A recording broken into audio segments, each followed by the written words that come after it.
Good morning children. Welcome back to your economics class.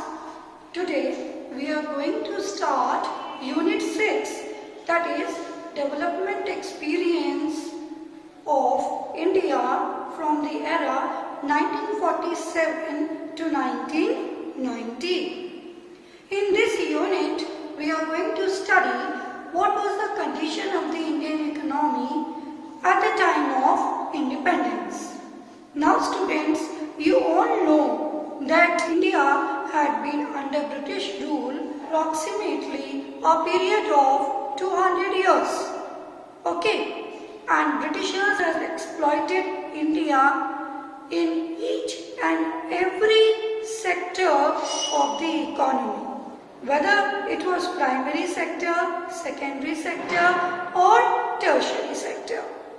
Okay, so in this unit we are going to study what all policies and strategies were adopted by the Britishers in different sectors to deindustrialize and to weaken the Indian economy, as well as study about the features of agricultural, industrial and foreign trade in India at the time of British rule and the period nearing independence.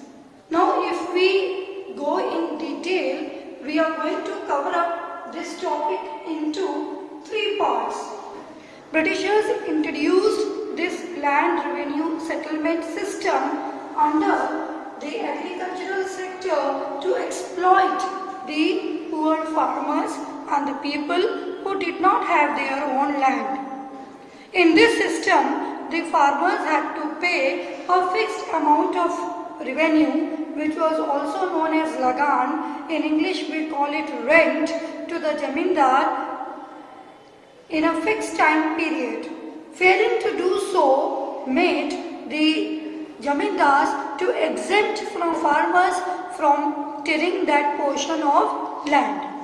It means that in those days most of the farmers, most of the people did not have their own land. So in that case they used to work on the land which was owned by the jamindars.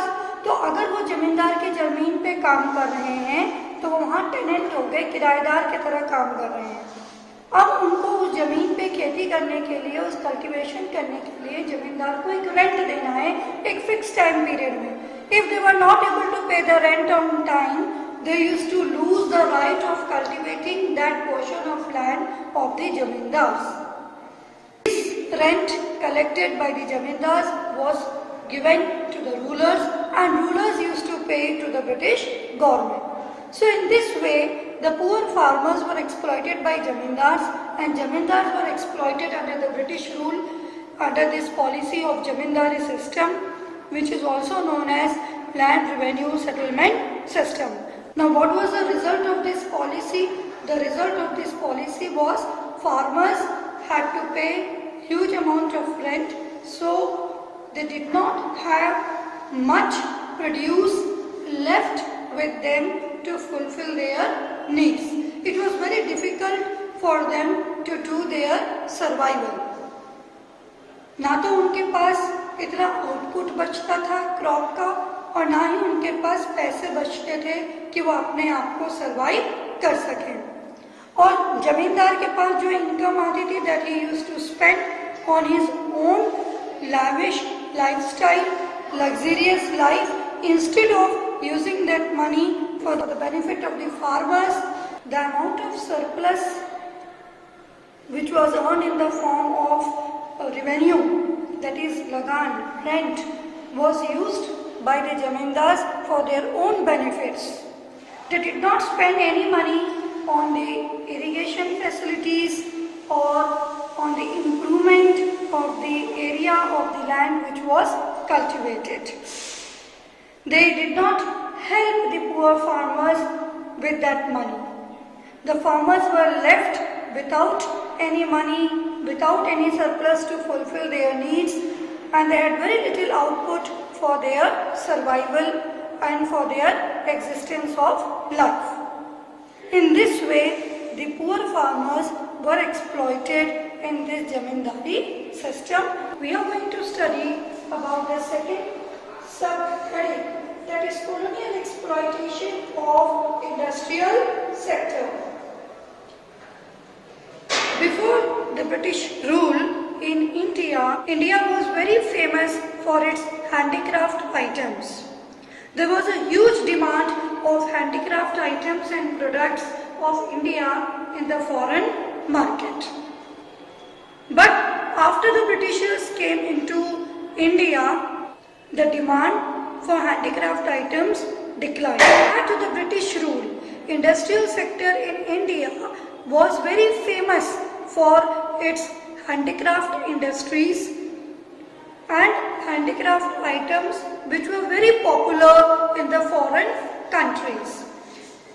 India used to enjoy a worldwide reputation for the handicraft items and jute industries. The raw cotton, raw silk was exported out of India along with many spices which were famous across the world.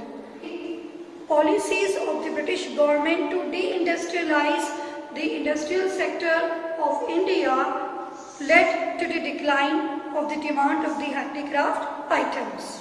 For this, Britishers adopted two ways. First, they made the export of handicraft items very costly. They imposed heavy duty on the export of the Indian handicrafts, because of which the foreign demand for the Indian products declined. And secondly, they imposed duty-free import of British goods.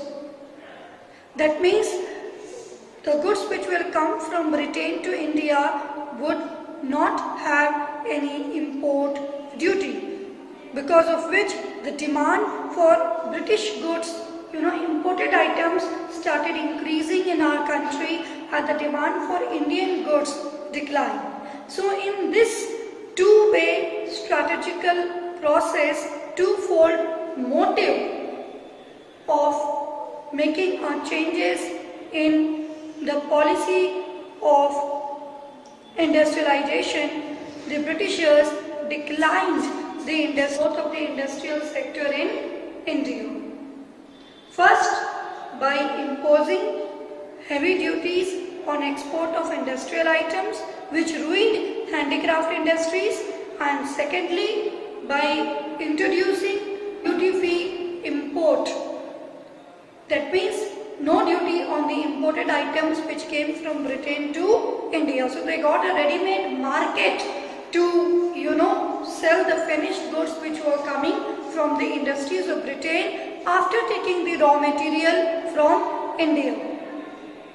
Now students, we are going to start with the third subheading, that is colonial exploitation of international trade.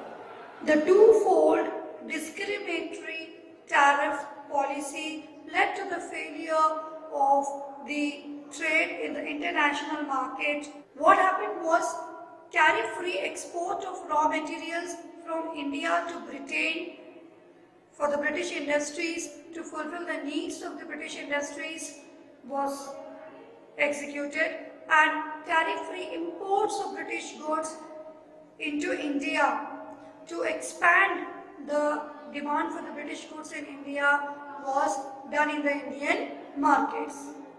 That means India just became a net exporter of raw material and importer of finished goods. Because of this, the trading system of India with the foreign countries got a severe setback, and the foreign trade of India with other countries declined. Friends, we are going to study about the next topic, as you can see on the board, features of Indian economy under British rule. The very first feature of Indian economy at the time of British rule was that Indian economy was a stagnant economy. So the first feature is stagnant economy.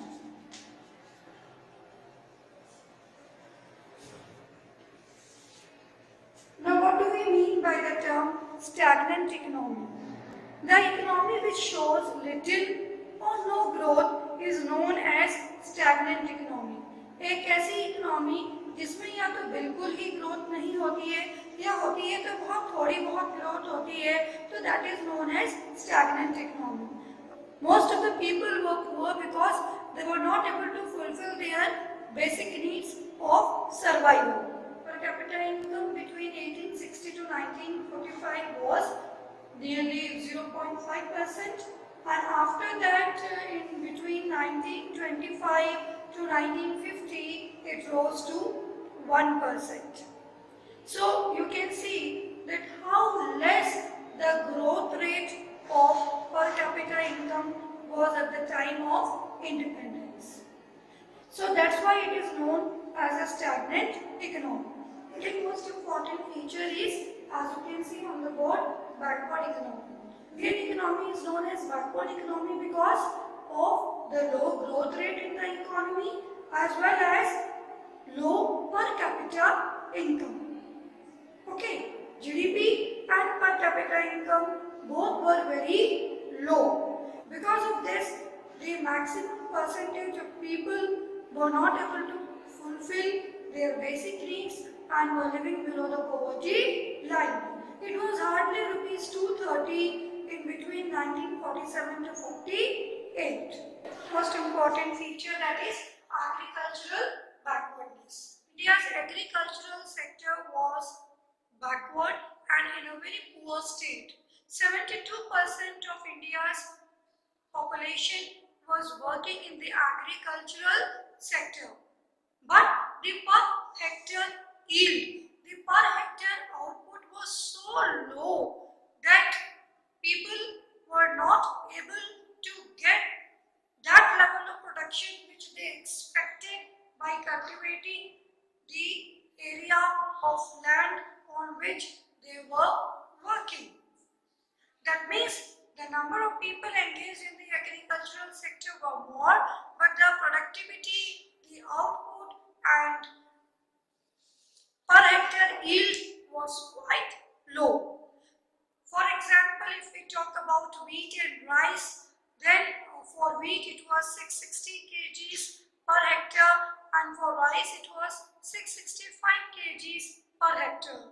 So the food production was not enough for the survival of the people at that time. Now we move towards the fourth important feature, that is industrial backwardness. On the eve of independence, the condition of industries in India was not so good because of the discriminatory tariff policy, tax policy implemented by the British government on India. Because of heavy duty on exports and duty-free imports, India just became an exporter of raw materials and importer of finished goods from Britain. There was no capital or mechanical goods industry in India. That means there was no industry in India in which we could produce capital goods or machines or tools and equipments which could be used for the growth and development of the country and in the production processes. We were totally dependent upon the goods imported from Britain for this purpose. The handicraft industries and the cotton and textile industries which were opened in India, which were going on very well, were ruined by the tariff policies of the British government. Because of the heavy taxes imported on the export of handicraft items, the demand for the handicraft items had already declined, the industries had already ruined up, and because of the lack of raw materials, the cotton and jute or small-scale textile industries were also on a standstill. Now students, we are going to study about the fifth heading, that is rampant poverty, that means excessive poverty. The population of the country was extremely poor because people did not have proper food, shelter as well as clothing.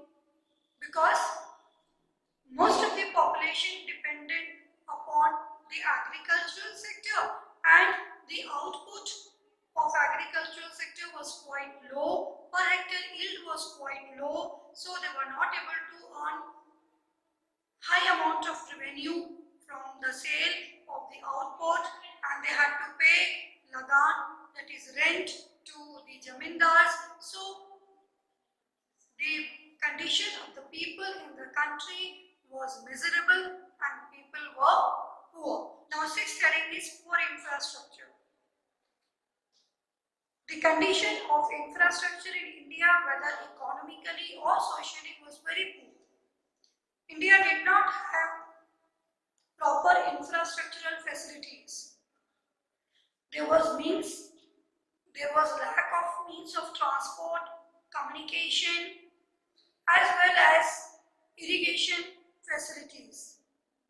Power generation was also not up to the mark in the country. So it was very difficult to carry on the economic activities in the country and increase the level of the production of goods and services. Now we talk about the seventh heading, heavy dependence on imports. At the time of independence, India depended on the import of the mechanical goods, consumer goods, defense items, as well as many other simple tools and equipment from the foreign countries, and mostly from Britain.